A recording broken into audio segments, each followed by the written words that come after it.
Welcome to Born on the Bayou Sports, a Houston sports show made for Houstonians by Houstonians. Join Tim Costello and Scott Barzilla every week as they break down the latest in Houston Astros, Rockets, and Texans news. Tim's a former minor league broadcaster, and Scott has written 2 books on the Baseball Hall of Fame. Yeah, if Javier could get it figured out, it would make things a lot easier because he was that guy everybody was counting on this year to be a Cy Young candidate, take that big step forward and help anchor this rotation with Fromber. Since he's come to Houston, you can look at the development of guys like Carlos Correa defensively, Jeremy Pena defensively. I mean, you can Alex Bregman's, certainly I think a better than average third baseman. And now you're putting teams in 3rd and 8, 3rd and 7, 3rd and 9. Now here comes Will Anderson. Pin back your ears, let's go. So if you're Bayou born and bred, or just like spending time in the H, sit down, relax, and stay Houston strong.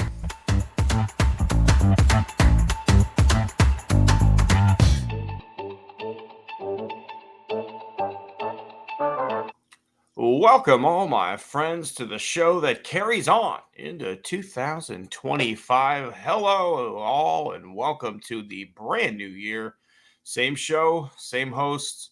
Hopefully, some new shit to talk about, Scott. No kidding, and I heard that you got snow coming your direction. Yeah, not pumped about that. I live in Texas mostly for the weather.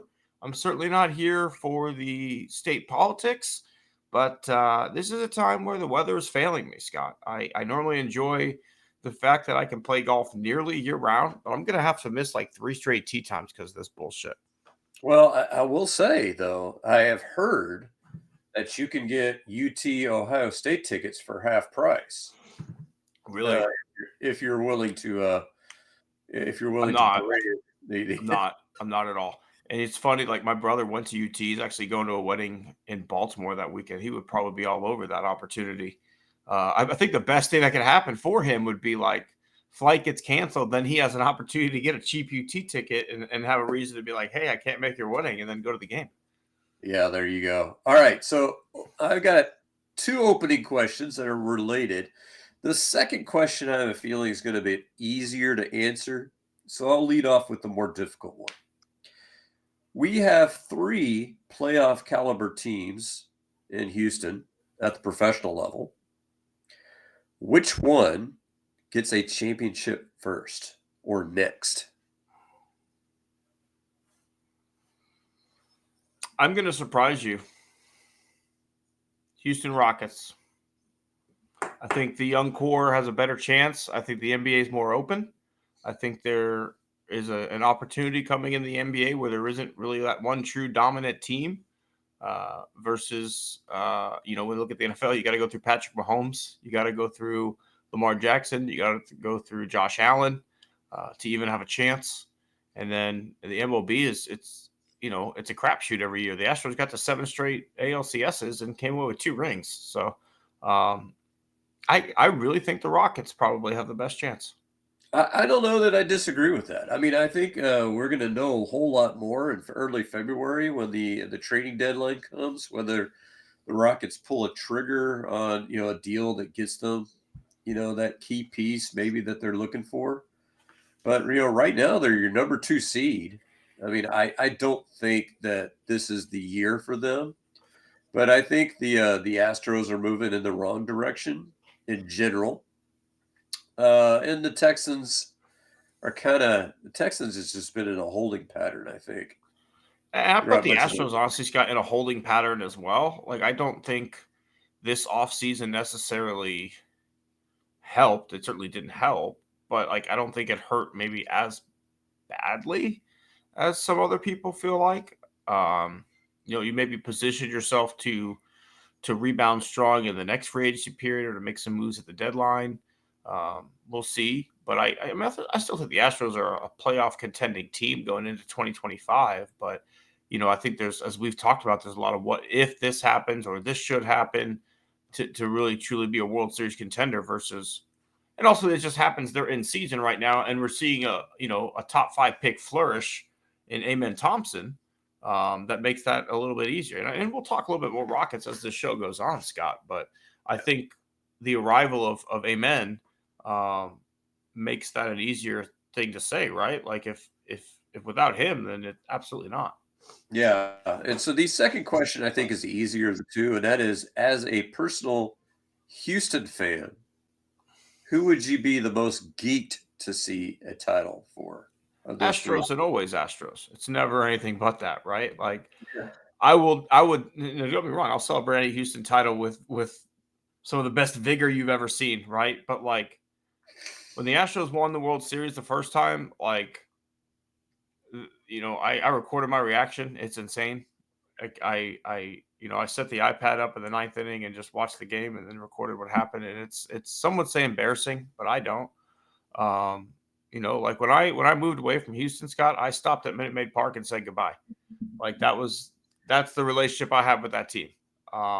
It's irrational at times, sure, but I don't know, man. Like the best moments in my life have always seemed to be um, have an Astros World Series title next to it, right? Like I get my opportunity to go become a broadcaster and start working in baseball for the first time right after the Astros win their 2017 title, and then I get married and have a baby, and right in the time period that we win 22. So I don't know. Like the World Series titles has always been pretty special, and I think I go into a deeper depression when the Astros get knocked out of the playoffs versus any other team too, right? So I think the title means more when they win. I think I'm there with you. I think the Texans are a very close second because I think the NFL is king in the United States, and so I think that would probably, in terms of the region, would have a bigger impact than the Astros winning. I think there are more football geeks in Houston than there are baseball geeks in Houston, just as a general rule. But I think kind of, for the city,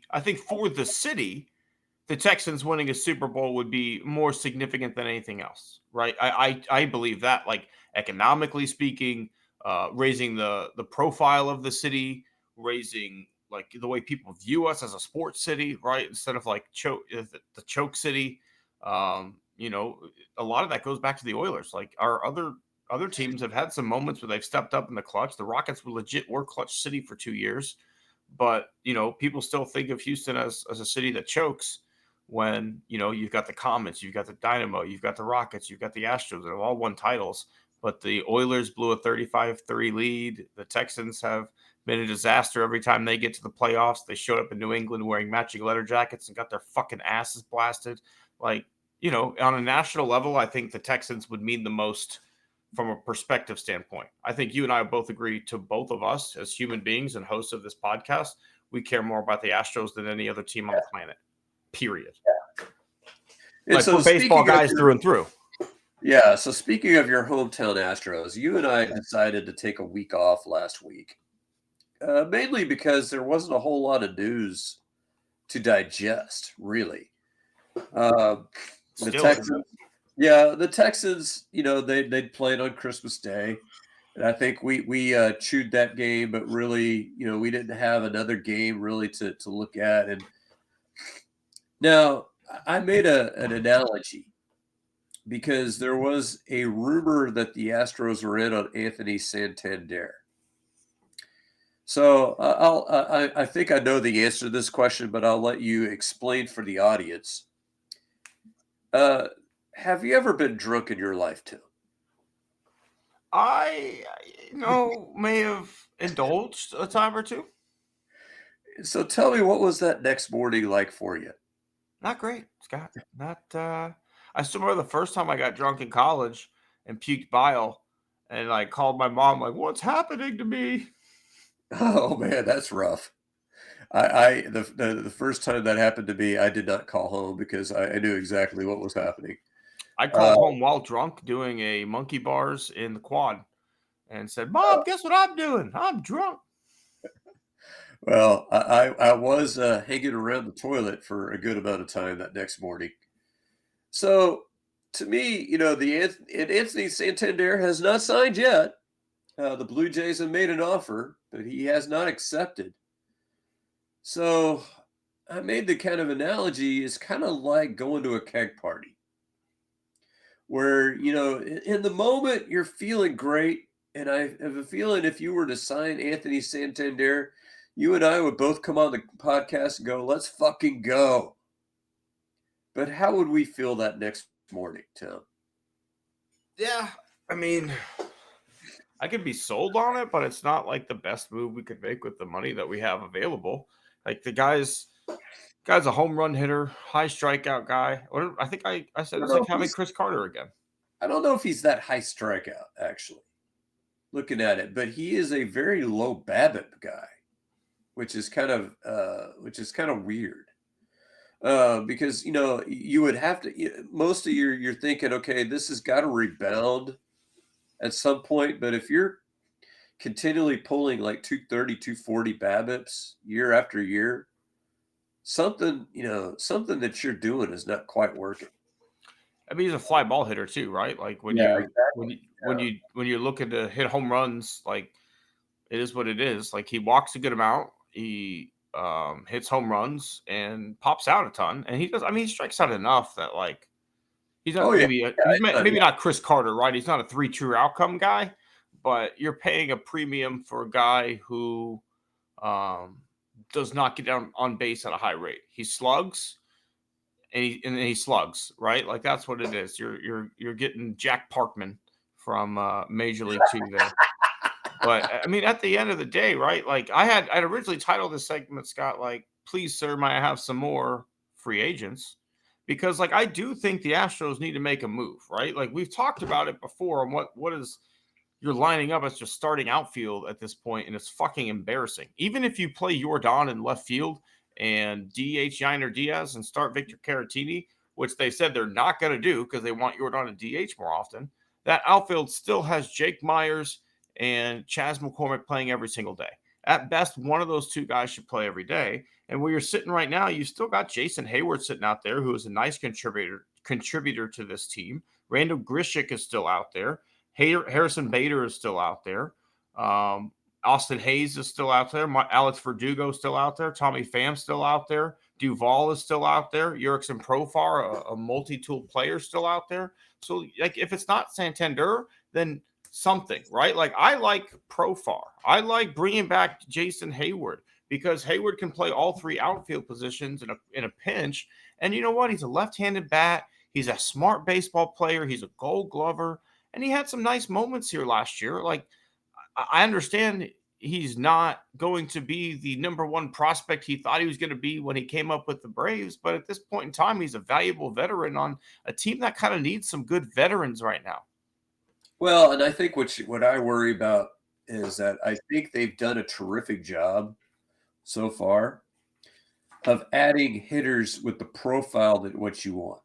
So I think Christian Walker and Isaac Paredes both, number one, big time pull hitters, which as right-handed hitters in this ballpark, the kind of thing that you want.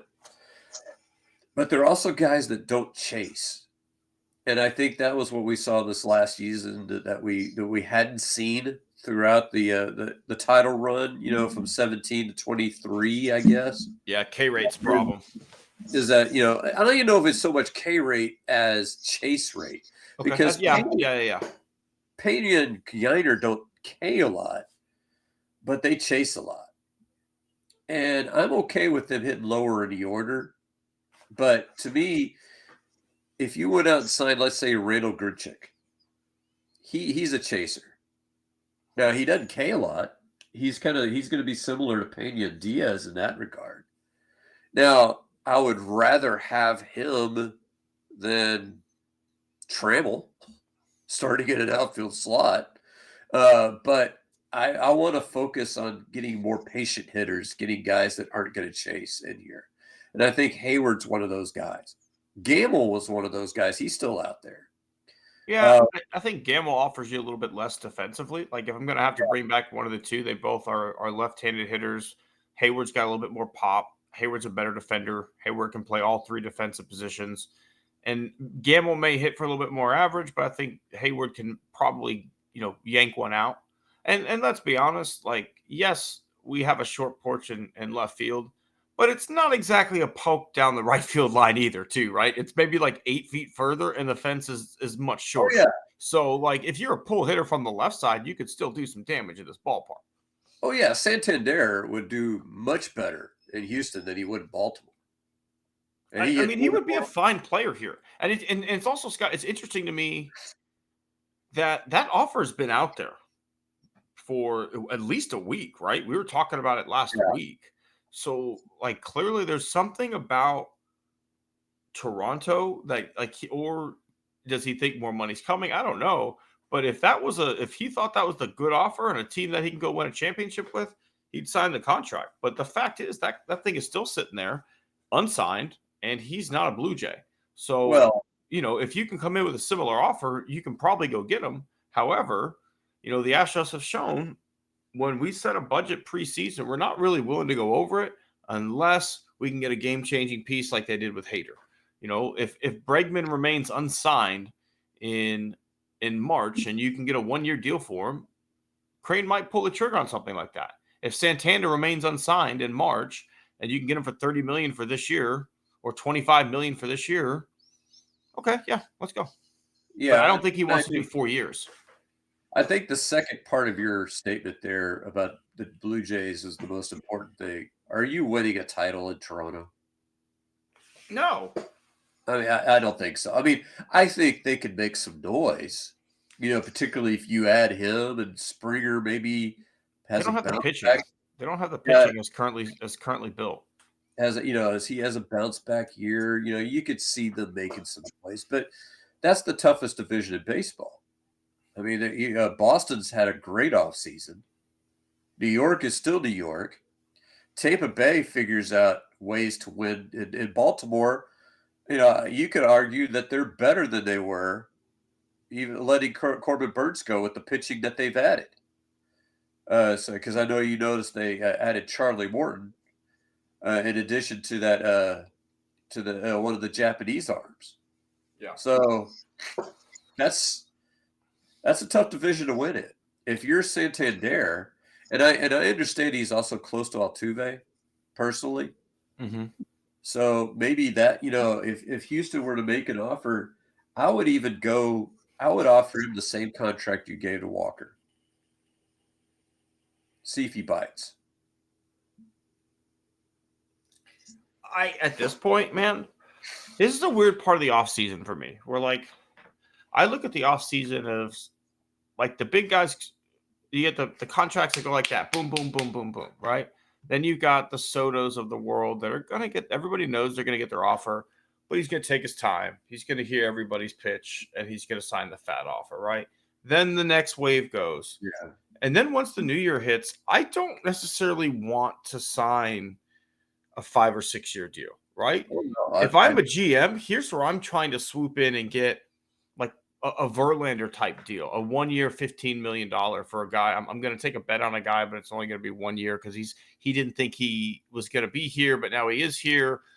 Let's see if he bites is the situation. But I don't want to necessarily throw multiple years. Like if I could go to Santander and say, look, I'll give you a 2-year deal and you can opt out after the first year if you mash, come on in. Like I'd be okay with that, but I don't necessarily want to see a 3 or 4 year deal right now. Because I just don't think those players are there. When you're looking through the list, I don't want to lock any of these guys up for 4 years. I might go 2 with the 30-year option. I might be willing to go there.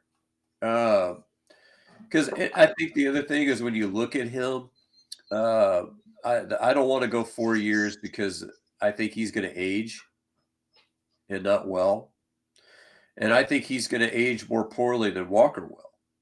I think Walker's going to age better than he will. And so that's kind of the hard thing. But the other thing that you got to consider if you're looking long term, if you're the Astros, if you play a 1 year deal with anybody, look at how much money is going to clear off the books after this season. And that's why I say let's do the 1 year deal, because at the end of the day, if he plays great and you've got money to work with and you want to lock him up long term, you have it. If not, okay, I've got money to go spend and this guy's coming off the books. So let's, that's why I say do a 2 year with a player opt out. Like if he wants to leave, he can go leave. If not, okay, you enjoyed playing here. We'd like to have you back. But at the end of the day, like there's got to be another move out there, right? Like I understand there's not a ton of money to work with. I get all that, but you can't go into opening day with this as your starting outfield. Like even if Chaz bounces back, which is a big if, this is not a major league contending starting outfield. This is not an outfield that goes out and wins the AL West. I'm sorry. Like they may save some runs, they may save runs, but they're going to be atrocious offensively. Even if he bounces back, you're missing a corner outfielder. Even if you say, "Hey, Myers is going to take the next step," you're still missing a corner outfielder. And I'm sorry, Taylor Trammell is not it.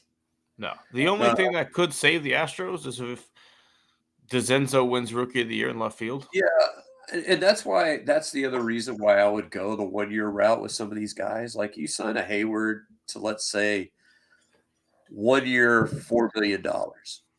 Then all of a sudden Shea Wickham or DeCenzo start smashing. You can just sit there and say, okay, Hayward, you're on the bench. And $4 million for a reserve outfielder is not horrible.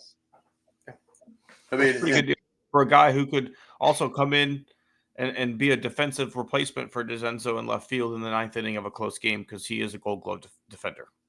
Yeah. So, and even if you were to go like, say, a Jesse Winker, who is not a good defender, still a similar deal where if you sign him to a 1-year contract, if the young players, start performing, panning out, you cut them, whatever. The only other thing and the only other hanging fruit out there is anybody going to sign Trevor Bauer? No. Nope. Not going to happen. I don't know. I don't know how that sits with me. He's too polarizing. I mean, no one signed Colin Kaepernick. He went away. It is what it is, right? Like the world we live in, it's going to draw attention to your team that's not baseball related. He's gonna get asked questions in the locker room about his legal case, and I don't see a team that wants to deal with it at the end of the day. Like the only team I could see pulling something like that would be like the Rays because they just pay the league minimum and get a quality pitcher. But I think every other owner would be pissed. What I would do honestly with him is I would go like, were you paying much attention when the Rangers brought in Josh Hamilton? I'm not really. I mean, I remember the trade when they traded with Cincinnati to go get him, but they had I remember they had security or guys that went with them everywhere or stuff like that. That's what I'm saying is like, okay, so. But that's not his issue. He's a fucking baseball autistic nerd who likes violent sex and got caught up in some shit that he shouldn't have gotten caught up with. Like his issue is he likes certain things in the bedroom, whether consensual or not, is what the court case showed. That it may have been consensual, and his shit got aired out in public. Like he doesn't go out and get drunk and do stupid shit. Like he's a fucking baseball nerd. But would you pay a guy $500,000, $1 million to say you're keeping this guy out of trouble? But again, I don't think that's something you need. He's not a guy who. Well, but obviously he's finding these women somewhere. He's what? He's finding these women somewhere. They find him, man. Like also part of it. Like you've been around baseball, fucking. Andy Savoy's are a dime a dozen. Like, well, that's like you had a guy like that would be kind of like his Crash Davis.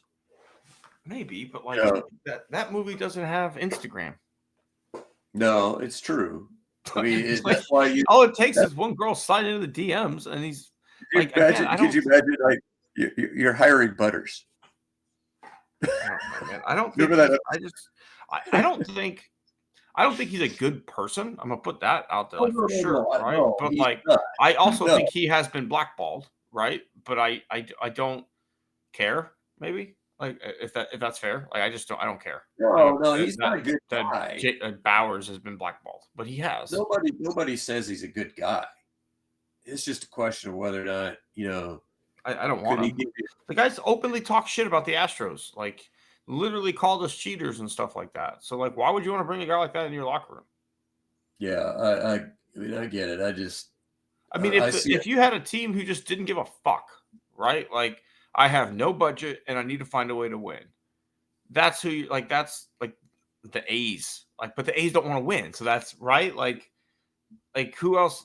Who else would take that shot? Like A's and Rays, like teams that don't want to spend money and want some minimum salary talent. But again, what's the reaction from every other owner in baseball when you do that? Yeah, I mean, you're turning down 150 probably quality innings, at minimum. So I mean, that's that. But again, like Kaepernick was a guy who was blackballed for much less. He kneeled during the national anthem. Was Kaepernick the best quarterback in the league? No. But did he deserve to never even have a chance to compete again? Also no. But we all just moved on. He probably wasn't a starting quality quarterback. Okay, but he could have. He was better than some of the guys that were backing up. He was better than. Sure. Oh, sure. Like, he would be better than Davis Mills. He would have been better than, like, if there's 64 guys in the NFL, right? First and second string, I'd say he's somewhere between, at the time he was like a free agent going in that offseason, somewhere between like 30 to 45 for Colin Kaepernick. Oh, sure. Oh, yeah. Right? Like a guy who, like, should he have been the starter somewhere? No.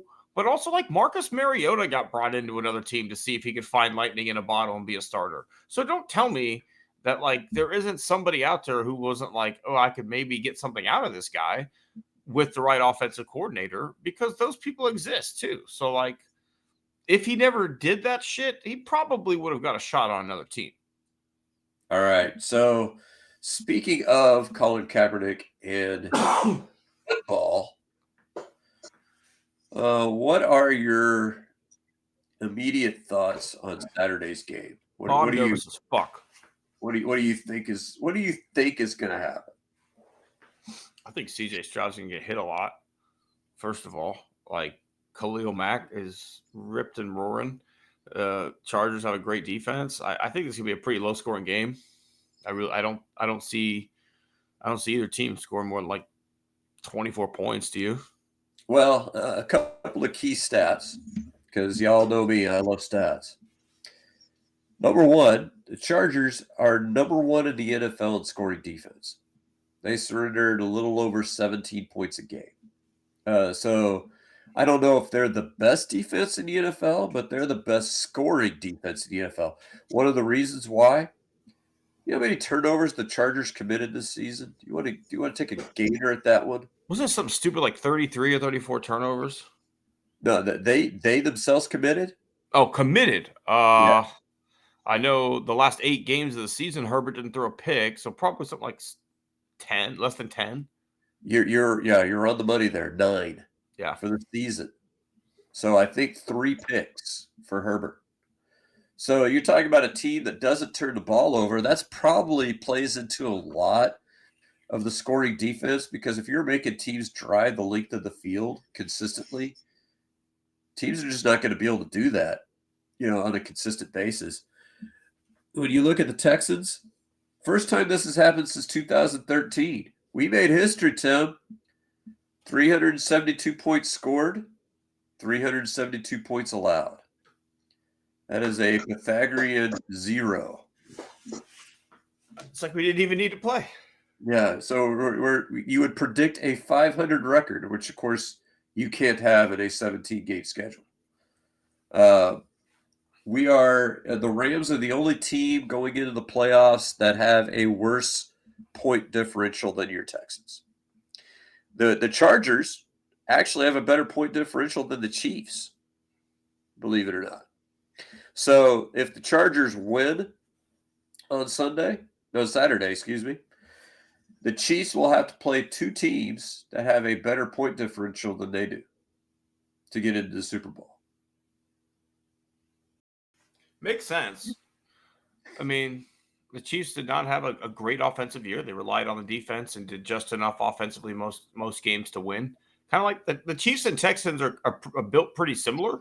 except the Chiefs have a little bit better offensive line and healthier skill players, really, at the end of the day, right? Like, you hope your defense keeps things close to let your quarterback try and go win you the game at the end. That's been the formula for Kansas City this year. It's worked. Unfortunately for the Texans, it's been okay, but they lost more than one game or two games because the Chiefs gave up on that last one. The old Carson Wentz single start of the season. But I mean, I expect it to be a close game, Scott. I really do.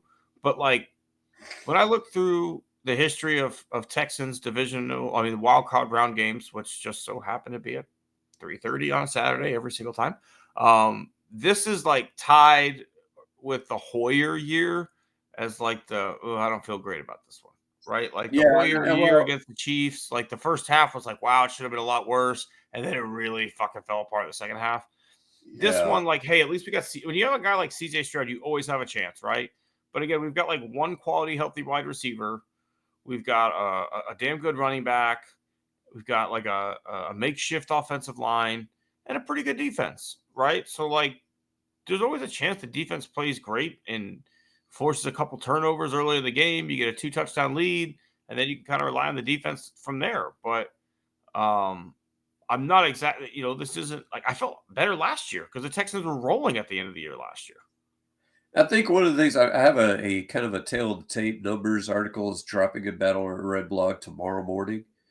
And one of the things that struck me is the Texans have generated more turnovers than the Chargers defense by a fairly considerable margin. I mean, I think we generated 29 turnovers on the season, which is a fairly big number. Our offenses, we generated more yards than the Chargers this year. Total yards, more rushing yards, similar number of passing yards. We scored 30 fewer points.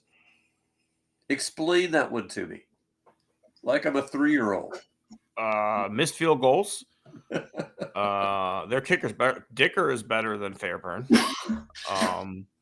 Turnovers in the red zone were killers this year. And I would say too many field goals. Yeah, that, but then missed too many field goal attempts, period, right? Because Fairbairn missed more than he normally would. And you also take a lot of attempts, right? And this offense just wasn't as good in the red zone. Like you could get to the red zone and then the play calling was terrible. And I mean, that's it, right? Like if you don't capitalize in the red zone in the NFL, if you're a guy who says 3 is good enough once we get in there, you're not going to win, right? Like you don't want to be stupid and go for it on dumbass fourth downs, but like at the end of the day, like you've got to score more touchdowns than field goals. And I don't know the Texans red zone percentages off the top of my head, but like I wouldn't be shocked if they're 50-50. Yeah, and it's pretty low in terms of ranking in terms of NFL. And I don't know, I'm sure you heard this that I can't remember, was it the Jets? But one of the teams did ask Bobby Slowick for a head coaching interview. I don't know if you saw that. Yeah, I did. The Texans are 40 to less than 50%. They score a touchdown in the red zone, 49% of the time. So I don't know. Do you want to co-sign with me a letter of recommendation for that team to hire Bobby Slowick as the? Take him. Take him. He's great. He's awesome. Never microwaves fish in the break room. Is always, first one there, as a coach, last one to leave. Great guy. You'd want him to marry your daughter. Yeah, just absolutely great guy. Real lunch pail guy. Yeah. Yeah, I mean, I take him. Fucking take him. I have been on this show. You've been on this show for all season, upset with the play calling, right? Like we thought we had a fucking next Sean McVay ready to roll with some great play calling, and he is just when everybody was healthy, he couldn't figure out how to get people involved, and the offense looked sluggish. When CJ's getting beat up, he's still calling long, developing play action boots naked, leaving him wide open to take fucking licks. Like the guy just does not know how to adjust the play call for what's the roster is. And he just seems Kubiak-ish in that he is set on forcing you to learn his offense and don't change, right? Like I'm not going to change what I do based on my personnel. That's Kubiak-ish to me, right? Like versus, hey, I've got a variety of different skill sets. I should probably change up what I'm doing here to make sure everybody is best utilized instead of I'll fit him into what I do. Yeah, exactly. All right, Exactly. Scott. Let's take a positive turn. The team that we both thought has the best chance to win a title. Your Houston Rockets sitting second in the West. Big win last night against the Washington Wizards. Amen Thompson considers to be the answer to our prayers offensively, if you like what I did there. But, this is a guy that we drafted kind of as the future point guard. And now here we are in year two. And this guy's starting at the 3 right now and just looks like a natural fit out there. Well, and not only, I think the points are nice, but I don't know if you've noticed is that the huge rebound totals that he's getting, in these games. And I think that's a huge thing because I think this is something that this team, especially with Jabari Smith going out with a broken hand, somehow in shoot around. Someone explained that one to me. But out 4 to 8 weeks, which is kind of a wide berth of time there. I'm not sure how that, but he's a young guy, so hopefully he'll be on the shorter end of that recovery. But this team desperately needs some interior rebounding and some interior toughness, and I think he's bringing more of that. And the points. I don't know about interior toughness, but he's certainly bringing. That's the one thing we're missing, Scott. I was texting you last night during the game. And it's like we got one guy who could fucking just bang down low, and it's Steven Adams, and he gives maybe 16 minutes a game. And I get it, he's older, but like you remember like Stromile Swift or the Chuck Wagon, like they didn't get fucking pushed around like this. They fucking owned their space. They didn't know how to bang down low. I don't know about Stromile Swift, but I would say the guy that made me think this is a little bit before your time, but Larry Smith. Okay. Yeah, they called him Mr. Bean. He was basically Dennis Rodman without the eccentricities.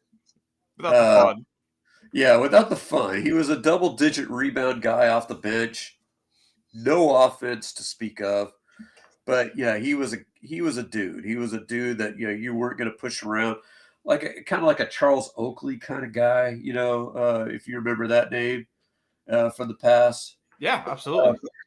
And so, like an Otis Thorpe, if you're thinking of the Rockets, he's another guy that we need. I think, and I don't know if Jabari, even with healthy, is giving you this. But with him and Alpi there in the middle, neither of them are really street tough guys. I think they're both good players, but they're not street tough. Yeah, I mean, you've got to have a guy that he's there for 5-6 fouls and 10 rebounds, right? Like that's important. Like there needs to be a level of toughness of if you come down the paint, you're going to catch a forearm shiver, right? Robert Horry brought that level of toughness to the San Antonio Spurs. Robert Horry brought that level of toughness to the Los Angeles Lakers and to the Houston Rockets. Like you've got to have a guy who just is willing to go down there and bang in the paint. And the Rockets, yes, Amen gets a lot of rebounds, but I noticed they're not contested. Like he may do a great job boxing out and he comes into the screen and makes the rebound. And you didn't see the box out part, but Amen's not in there mixing it up, getting the tough rebounds. We lose out on those consistently. And come playoff time, when you give teams 2 and 3 and 4 consecutive possessions because you can't secure a rebound, that's backbreaking. Yeah, and the good news is Steven Adams, he has said his knee, he feels like it's 100% now, where he was pretty much on I'm playing every other game kind of trajectory at the beginning of the season on purpose. Maybe they're able to release him now to where he's going to consistently give you 15, 20 minutes a night. That would be nice. I mean, the trade deadline's coming up. Maybe you can find another guy, who could give you, 10, 15 minutes of tough basketball. But I think that's what you're missing because this team doesn't shoot consistently well enough to overcome a lack of rebounding. I think they defend well enough. I think that's one of the things that Doku has definitely emphasized over the last 2 years that I think we've seen a huge turnaround in, and that this team does defend well. But that doesn't mean anything if you can't consistently defensively rebound. And I think that's on a team that does defend well, it can be backbreaking when you play great defense and don't secure the defensive rebound time and time again late in games, right? Give teams second and third looks. And that's killed the Rockets down the stretch last year.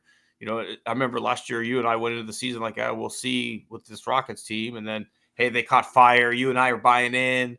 And then they just couldn't get the fucking defensive rebound to save their life last year when they needed a big rebound. And, that hasn't been as big a problem this year because these games haven't been as tight, but also the Rockets haven't necessarily played a tough schedule yet. As they get into, some of these games where, they got bounced from the play of the in-season tournament by OKC, well, hey, they fucking rebounded like shit in that game. I don't know if you noticed that. They got out-rebounded in that game. So, these are things that you have to keep an eye on. However, take all that out of it. Again, the Rockets are in second place in the West, and I'm excited to watch Rockets basketball every night, right? Like, Amen's been fantastic. Jalen Green was good last night. He's an up or down. I think I'm wondering if he has, like, the colorblind issues that Ryan Anderson had because he cannot score at home, but he lights it up on the road. Yeah, right, Anderson. Bringing back memories. I think OKC is kind of the blueprint of where this team is going. Because you think about it, OKC doesn't have any really big names. They have guys that were homegrown that have turned into big players. But they don't have any of the established stars and really didn't go that direction. They just more assembled depth than they did anything else. And I think that's where this Rocket team seems to be headed. Big game tomorrow night with the Grizzlies. That game is pretty much for control of second place in the West, particularly if the Rockets win. They got a game and a half lead on third place. They'll have like a 4 or 5 game lead on fourth place. So do you feel pretty confident that this team is going to avoid the play-in tournament? Is it bad that I say no? No. I feel like they end up somewhere like 6 or 7. Yeah. You think this is a top 5 team? I think depending on what happens before the trade deadline, it could be. Okay, yeah. So let me have a caveat of as constituted. Like, I don't see us. Anytime we play one of the top, title contending teams, like you are exposed, right? So I do feel like as the schedule gets a little tougher, as you play more of the Denvers of the world, as you play OKC a few more times, as you play Milwaukee, as you play Boston, the losses will come. So there needs to be another move. I don't know what it is though. Like, I don't want Jimmy Butler. I don't want Giannis. I don't want Dame. I don't know who it is out there that's going to go and make this team a top 5 team in the West. Is there here's a question. And unfortunately, Jabari's injury kind of came at a bad time. Is there an upgrade at the 4 out there for a guy that's maybe not a superstar, but brings that toughness that Jabari doesn't? Could you go get Mobley from Cleveland, maybe? Or who I'd actually kill for? I don't know if they'd give him up. University of Houston Cougar Jarris Walker from Indiana, power forward, top 10 pick. I think he'd be a great fit. I mean, I'm thinking of a player along those lines. I'm not. To me, he's not putting up a ton of minutes. He's not putting up a ton of points, but he was the number 1 power forward recruit in the country. He was a top 10 pick in the NBA 2 years ago. Like, I think he, in the right offense, is a guy that would do wonders, and he can bang. He's a guy who can bang. We need a banger. Give me a 15-10 guy. That's 15 and 10. Yeah, that's what I would kill. Somebody who could consistently give you that 10 in particular. The 15 is not so important. Yeah, he can give you the 10. He'll give you the 10 if you give him the chance. And I think that's really where this team needs to go. I think we've talked about this on past episodes. I don't think any of the current stars on the landscape that are going to be dealt are going to be guys that are going to fit with what you're trying to do. Like, I guess if the Lakers were to blow it up, would you get Antonio Davis? Yeah, I'd be interested in that in a heartbeat. I mean, but I don't know if the Lakers are going to blow it up. I'd take LeBron too. Well, yeah, LeBron, I'd take LeBron and play him at the 4. Yeah, but see, he's only got a year or two left. I would much rather if if you could be guaranteed to get like 4 or 5 good seasons out of him. I think that would be, better for this current crop where you would have time for things to kind of gel. Because the problem with LeBron is that you're hoping it all comes together this year or next. But yeah, your time is ticking. It's the same problem you have with Durant or Jimmy Butler. Yeah, I don't want a ticking clock. I don't want a ticking clock on a young roster, truly, Scott, at the end of the day. But let's start giving out some awards. It's that time. Scott, it is your first horse's ass of 2025. Who do you got? I'm going to go with your friend up there in the Metroplex, Mr. Jerry Jones. Oh, my good friend, Jerry. Former member Jerry. Of the club I managed. Former winner of this award from you, I believe, at least once. So, you've heard about this one. So the Chicago Bears request to interview Mike McCarthy. Why? I have no idea. But they requested it. What does Jerry Jones say? Nope, you can't do it. Now, Tim, can you remind our listening audience and viewing audience what Mike McCarthy's contract situation is? I believe his contract is up, Scott. I believe you're correct. I don't understand why he needed permission. I'm trying to figure that. I mean, I guess technically they have like a drop dead date of your signed until, I don't know, February 1st or through the Super Bowl, I think. Probably the league year, whenever the league year is over, I guess. But come on, Jerry. If Mike McCarthy's going to be your coach in the future, go ahead and give him a contract extension. I would personally laugh for like a solid 3 minutes, but go ahead and do it anyway. I mean, yeah, the guy had, I guess, a decent finish to the season. When they finished 8-9? No, 7-10 because they lost the last game. So, I mean, they finished after the Texans game. They had a pretty decent finish to the season, even without Dak Prescott. So, I could see if you close one eye and you kind of squint the other one, I could see where you could think, oh, yeah, he's the right guy for the job. But then just fucking give it to him. What are you getting paid for? If I were Mark McCarthy, I would say, screw you. I'm going to go to Chicago. I'm going to interview for the job. Because you tell me, Tim, if you're, pretend like you're a coach that actually wants to work. You're not Mike McCarthy. Which roster would you rather have? Would you rather have the Bears or the Cowboys over the next 5 years? Probably the Bears.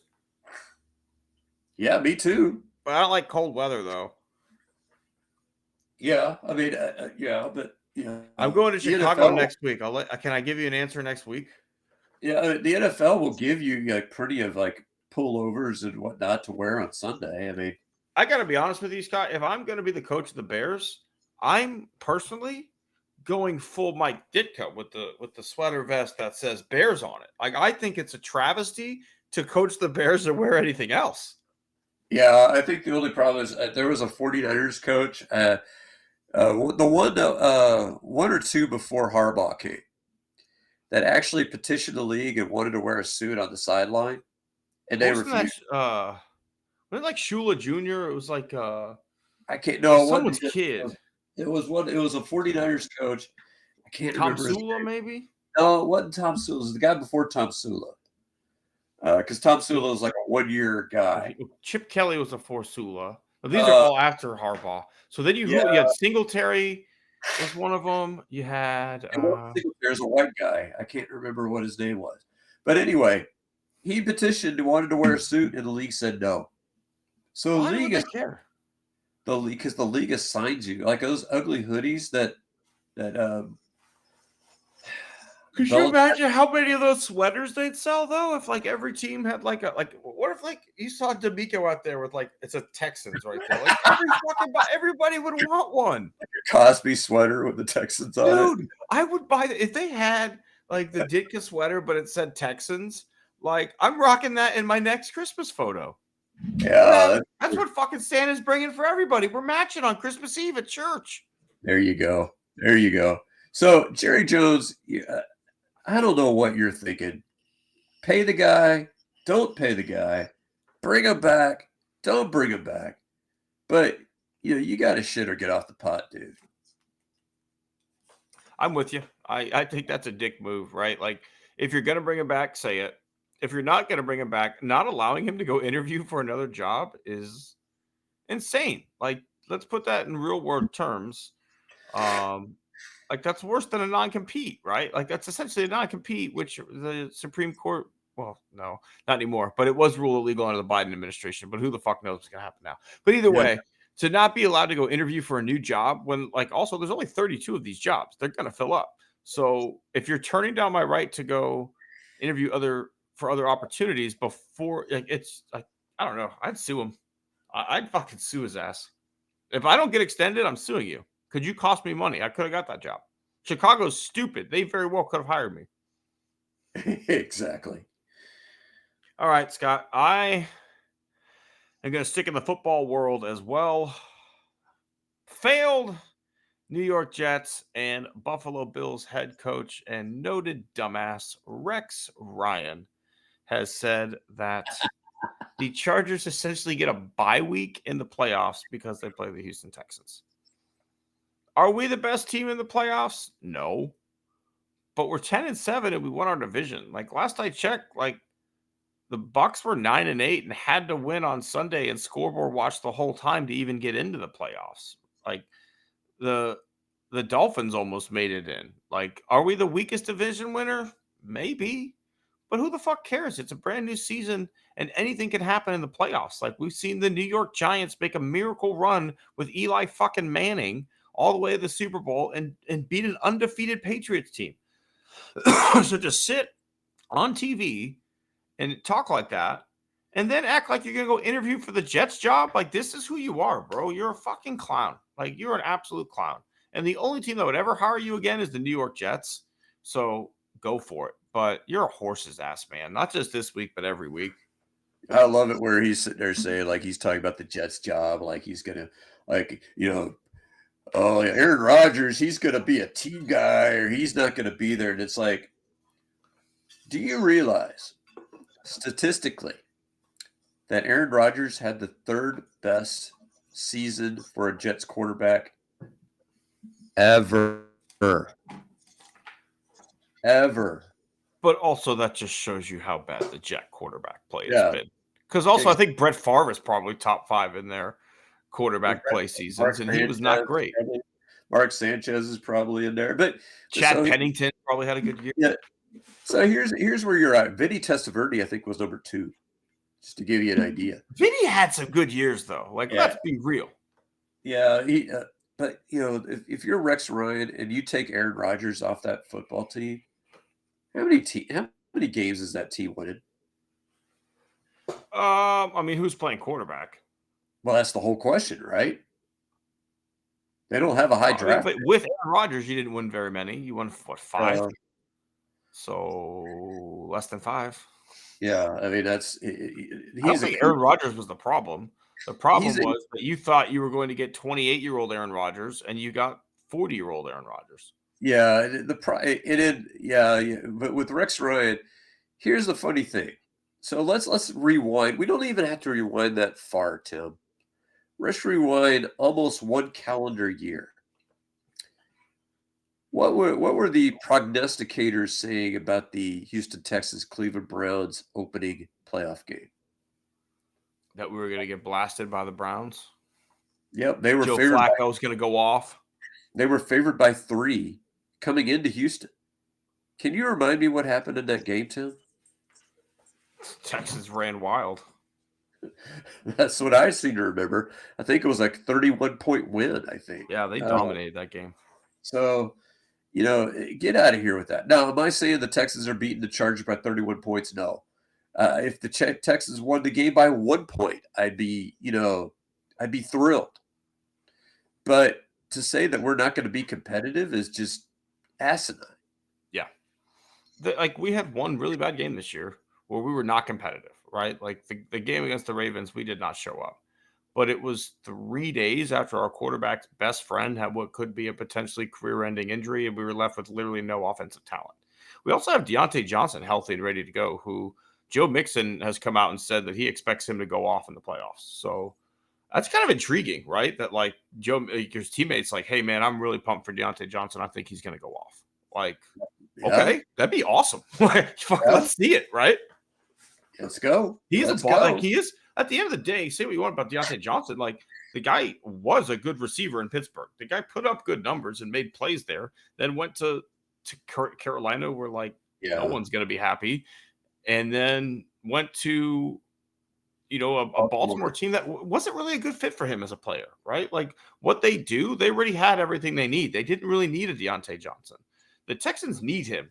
So, that's a whole different situation when you get in that locker room. So I'm with you, Scott. Let's fucking go, man. I hope we blast them and get our yearly one playoff win in. Yeah, there you go. All right, Scott, let's tip some caps. Who do you got for us here to start the year? I'll tip my cap to a guy that's had a bit of a struggle this year. That is, top draft pick for the Rockets, Reed Shepherd. Hasn't gotten a ton of playing time. I think he's averaging 3.3 points a game in the games that he has played. Hasn't shot the ball well, so the team sent him down to the NBA DL. And what did he do? He did what Cam Whitmore did. When Cam Whitmore went down there, Cam Whitmore balled out. Cam Whitmore came back and is now a key part of the rotation again. So in his first game in the NBA DL, Reed Shepherd scores 49 points. 8 of 14 from 3-point range. I mean, scored most of his points in the second half. So I think he's proving that he can play the game of basketball. And I think he's proving that he's going to be a guy that you're going to have to at least reckon with in the future. I don't know if he's going to be a part of this rotation long term. He may end up being like a piece that ends up getting traded, if you package some players together to get, somebody else. But I think he's a guy that's going to stick in the NBA, definitely. And I think he's going to be, you mentioned J.J. Redick.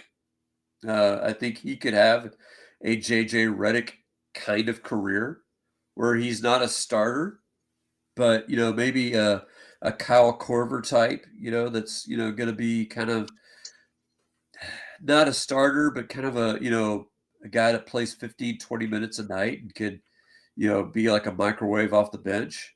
And I think, I love the fact that he went down there with that attitude and said, I'm going to come down here and I'm going to kick some ass. Yeah, you got to respect a guy who takes advantage of his opportunity no matter what it is. And minutes are minutes, right? Like there's nothing wrong with going to get some consistent minutes because at the end of the day, he's a shooter.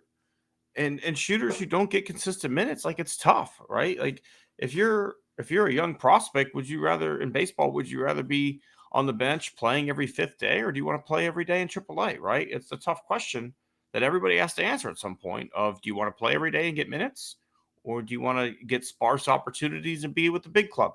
Because for a guy like Reed Shepherd, getting minutes is important and finding that rhythm, finding that shot and that confidence too, that only can come from making jump shots. If you're a shooter, nothing makes you feel as good as shooting and making those shots. So absolutely great on him for going down and for being aggressive once he got down there, right? Like he didn't say like, let me find my way. He was like, no, they sent me down here to fucking shoot. I'm going to shoot. Yeah, exactly. All right, Scott, I'm going to tip my cap to the Tomorrow Golf League. Debuted last night on ESPN. It was the Bay Golf Club taking on the New York City Golf Club. Unbelievable viewing experience from the Tomorrow Golf League. For those who don't know, it's a screen golf stadium experience. Real natural grass hitting surface, giant screen, and then they have a green like a putting surface and bunkers that rotate and plates that undulate based on every hole. And then the interesting part is like these are not your normal screen golf holes. One of them was in the middle of a volcano last night, and so like it's one of them was like 3 island fairways, 300 carry on each one of these things, man. Like I thought it was gonna be dumb, and I was like, fuck it, I'll check it out. We'll see how dumb it is. But within like the first 2 holes, I'm like, you know what? Like this thing plays pretty good. The whole stadium is built for the TV experience. There's only 1,500 seats in the whole stadium. The cameras are set up perfectly. It's every Tuesday night. You've got one of these matches on ESPN. It takes 2 hours to play. It's 15 digital holes. All the players are mic'd up. You can hear everything. Like I mean, in a slow sports season, like it's not bad at all, Scott. It's pretty enjoyable. I was thinking, when you mentioned volcanoes, did you ever hear the old Jack Handys on Saturday Night Live? I don't know. Well, it's like Deep Thoughts by Jack Handy. And then one of them was, if you ever drop your keys into a pit of molten lava, forget about them because, man, they're gone. Could you imagine if you hit your drive into a pit of molten lava, forget about it, man. It's gone. Yeah. One of the guys hit it in there, but like the announcer was like, here's a hole you don't see out on the course every day. It was like, well, yeah, because it's fucking lava, man. But no, it's the only negative about it is that ESPN announcer used to be like the redneck fucking NASCAR guy. Oh man. Oh God. Like I guarantee if you saw his face, you know who I'm talking about. Yeah. But as ESPN has like got rid of like more and more of their talent, this guy has kind of left NASCAR and is doing more mainstream sports. Now he's like the host of this event.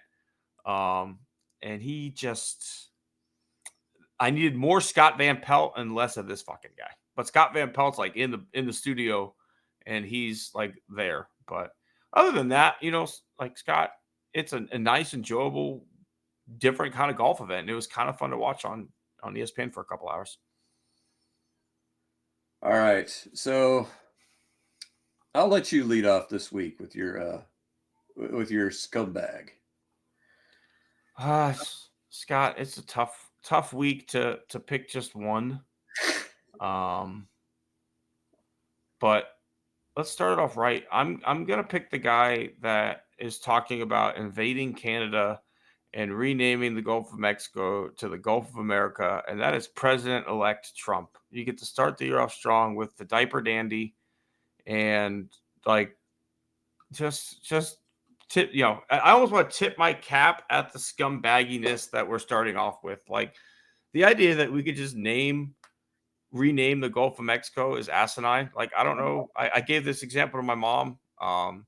Are you calling them freedom fries, Scott, or did you stay with French fries? Because that was tried once too. Because I guarantee if you go to McDonald's and say I'd like an order of a freedom fries, they'd stare at you like you're fucking ridiculous.